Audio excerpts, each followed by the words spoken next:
He's a former world heavyweight champion. Oh my God, come on in, Warrior. Hey, Billy Anderson, how you doing? I'm doing fine. Hanging out here in the NWC, That's right, we got the fightest talent. For you, brother, because I can remember a day when you could even answer a challenge. Wow. Unlike Rick Bassman, who helped recruit those guys for you, you remain friends with all of this crew. And you even worked with Warrior in the NWC. And you posted this picture today on your Bill Anderson Facebook account. Could you tell us a little bit about this?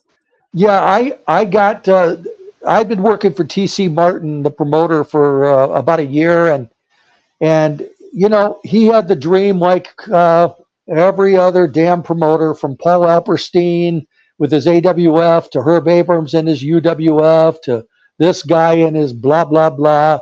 Every promoter wants to be king of the promoters, and they're all of them are going to run Vince out of business and or Ted Turner out of business back in those days. Well, TC wanted to get the Warrior, but he had no connection, and he left it to me as my buddy. And so he asked me to do him a favor and see if I could contact Jim and see if I could get him to come in. And I said, yes, I would, but there's one thing I will not do. I want to know nothing as far as negotiations for money or anything like that. It's none of my business. I don't want to be the middleman playing this game with Jim. I'm getting you this amount, Jim, and TC, he'll come in for this amount, or blah, blah. That is, I'll give you a number and my recommendation to Jim, and that's as far as I will go, and that's my involvement, and I let them handle it between themselves afterwards. If Jim wanted to make a couple paydays, fine. If TC wanted to spend the money, fine. That was between them. I did my part, and it worked to a point.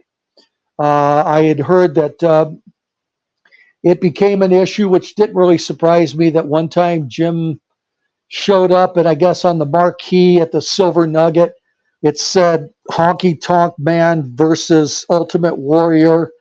And Jim took great offense to that, saying it should say Ultimate Warrior versus Honky Tonk Man.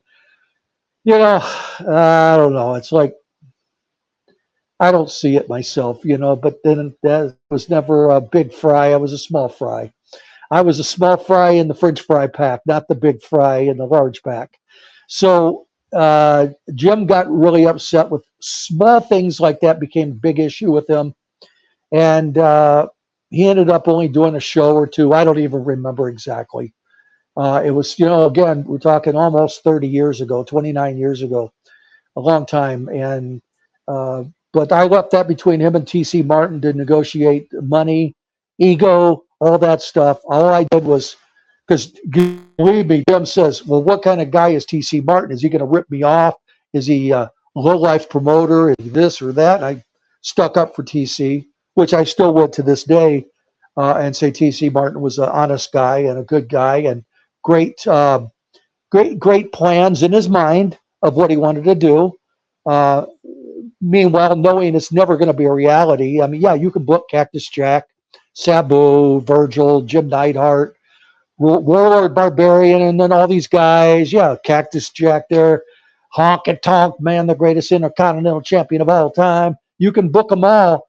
But Rob Van Dam, Bobby Bradley, yeah, but you can't compete with Vince and the crew he had. The talent was so deep; those rosters were so deep. You can only do so much. You're still going to look like an indie promotion, no matter how you cut it. Even if you have 2 or 3 or 4 of those guys. Junkyard Dog, loved working with JYD. And these guys are fantastic guys, old friends from working. Well, we brought myself and Jesse Hernandez brought some of these guys in on some indie shows in California. We brought Junkyard Dog in. We brought Virgil in. So they were great guys, great talent, very nice guys. We brought Honky Tonk in several times. You know, so